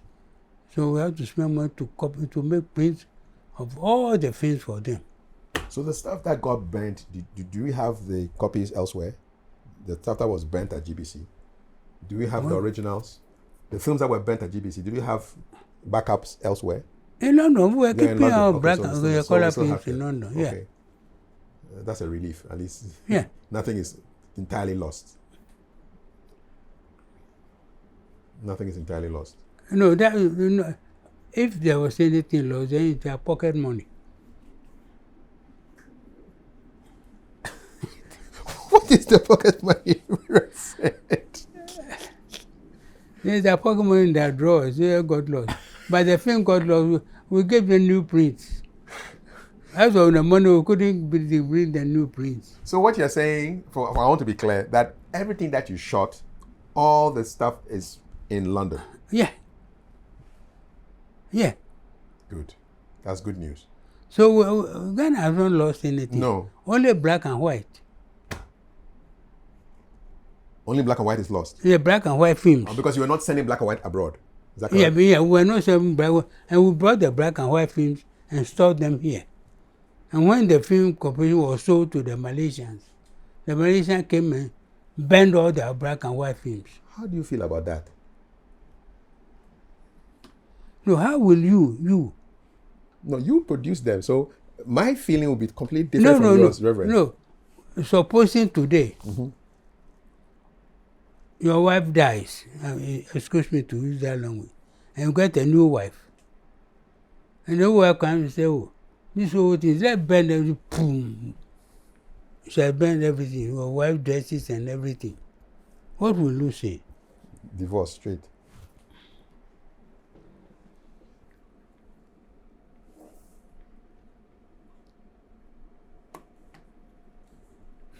That's how you feel about it? Yeah, but you are feeling the same thing. Divorce. Straight. No ban, no care. But why did we allow the Malaysians to take that archival material and just disrespect it? Because the seller, the one who was selling the film corporation, told the buyer that don't take the whole thing, the staff, we don't need any staff, throw them away. Wow. You know, oh yeah. And that's just crazy.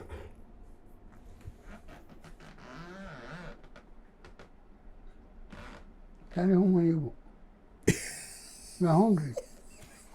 No, but no throat fear, you are empty stomach. The throat is built on empty stomach. Reverend Hesse, I just love talking to you, you know. Yeah. No, it's but the volume. This is like a commercial break. No, a lot of air on the reed. The stomach is empty. You better feed the man. Feed the stomach before we lose him. Because it's a valuable cameraman. Camera too, eh?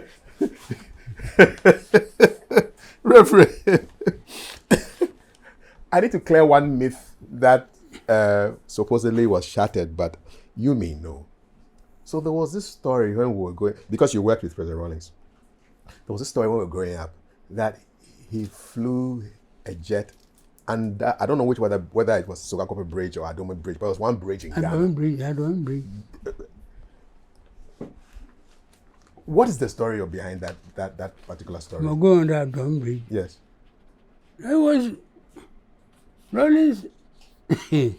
Right? That's already we were doing certain risky things. Yeah.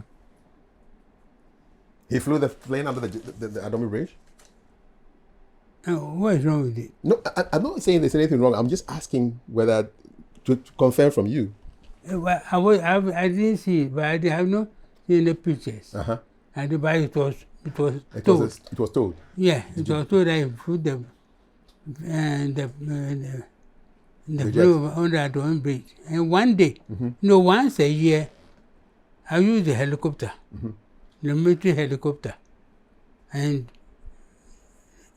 to go I start from the north and film the ventilation, everything, up to the river, up to Anyawi. At Volta. And down, yeah.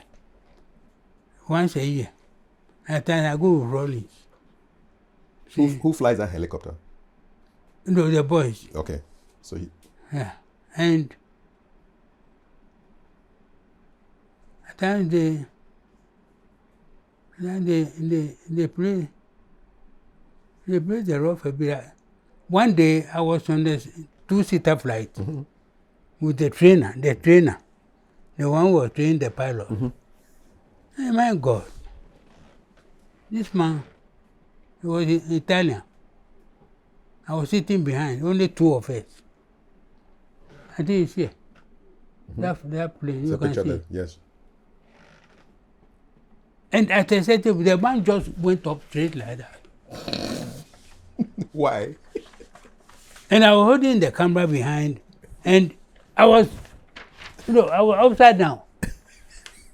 And then we went up, and then we came down, and we were coming. Whoo, my camera was in my hand, and we were coming. You were still working. And I was seeing it coming to the roof of buildings, and then we went back. Oh. Did you say anything to him when the flight was over? When we came down, Yes. he came to embrace me. You accepted the embrace? What am I to do? Even Rollins. those Air Force people. They are daredevils, eh? This is Osagyefo by the beach? Yeah. Okay. Yeah, So kind of just relaxing. Yeah. Meditating. Yeah. This is in Nkrumah. Yeah.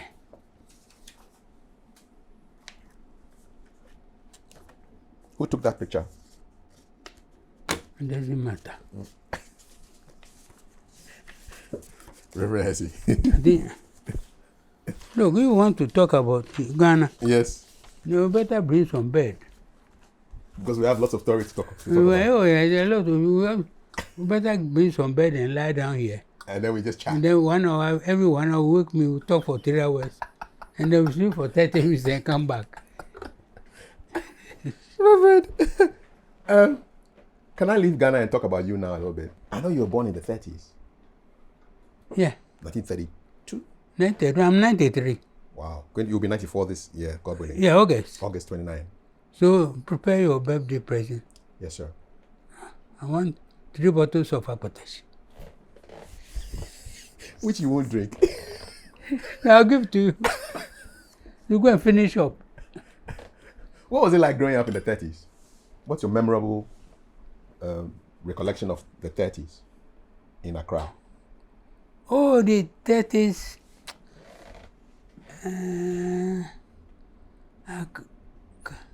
The school. And my father being an Osofo, were disciplined in the house, President discipline. It's a tradition that the last born in the family becomes an Osofo, is that correct? Yeah. So your father was an Osofo? Yeah, my father was, he is here. Yeah, up there. Yeah, and now I'm here. Yes. Yeah. Does that mean you're a last born as well? Pardon? You're also a last born? I was the last born. Okay. So it's a family tradition? It's a family tradition. And he was the one, his father was the last born, his grandfather was the last, his grandfather was the last born. The last born who flew from Germany to this place was a medical doctor and a missionary. Yes. And he started bringing forth the Hesses. Yeah.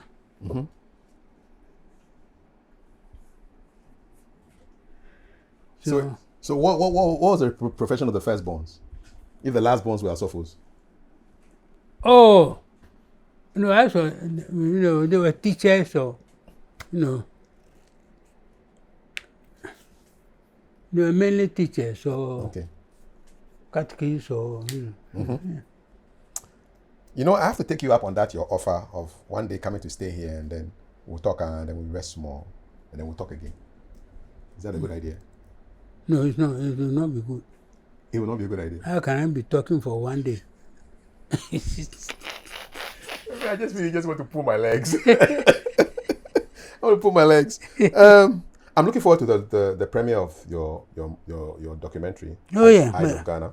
You'll be there. Yes, we'll be there. Alrighty. You'll be there. Okay. Is there a final message you want to give to the viewers before we close out this conversation? Who viewers? Those who will be watching this interview. Oh.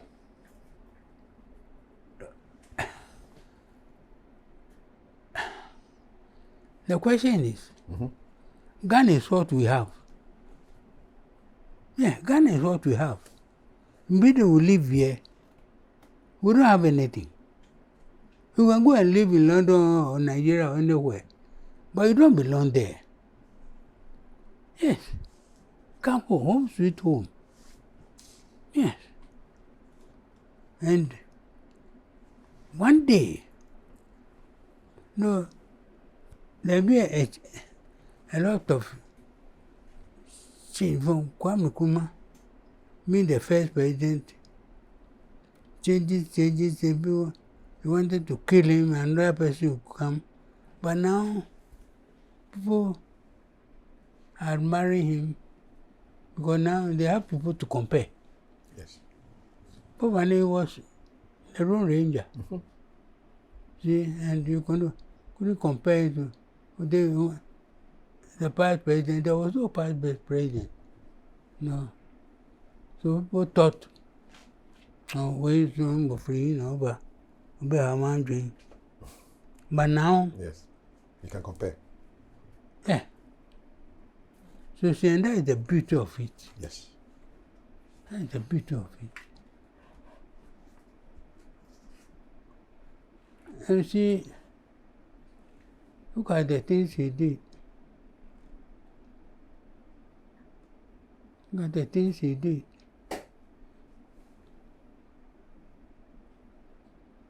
Well, We thank God for everything. We thank God. No, we thank God. Okay. And thank you for your time. And there have been honest people. People have been very honest. But they too have been destroyed, because we are trying to be honest. Who would you want me to interview next? Somebody from your generation. Whose story needs to be told? Oh, a film man. Anybody of your choice. A film man, a non-film man, somebody who you think their story needs to be told to Ghanaians. Oh,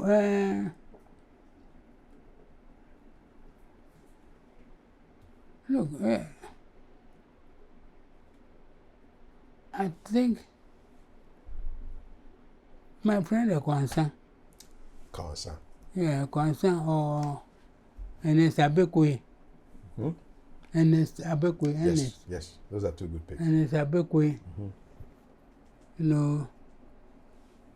They have seen the world. I look for them. I'll say King Ampao. King Ampao as well. Okay. Thank you. And that's my conversation. And my famous camera assistant, James Metter. Oh, you're number 2. Yeah. Okay. We'll find them. We'll talk to them. Thank you so much. Reverend Chris Hesse has been our guest on today's show. If you haven't yet subscribed, this is the time to do it. Hit the bell so that you get notifications when new interviews come up. My name is Kafui Dey. Let's be in the comments. God bless.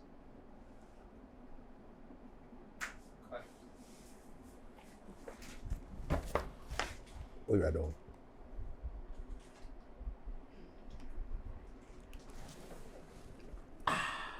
The grip is still firm.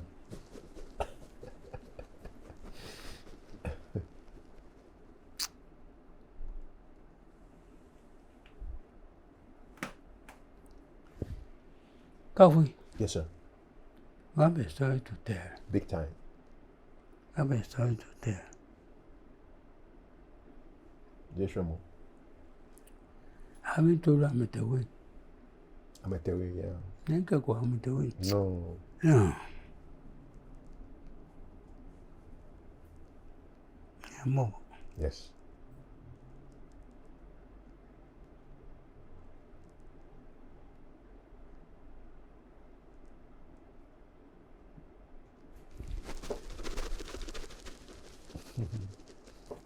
Thank you. Reverend Hesse. Thank you.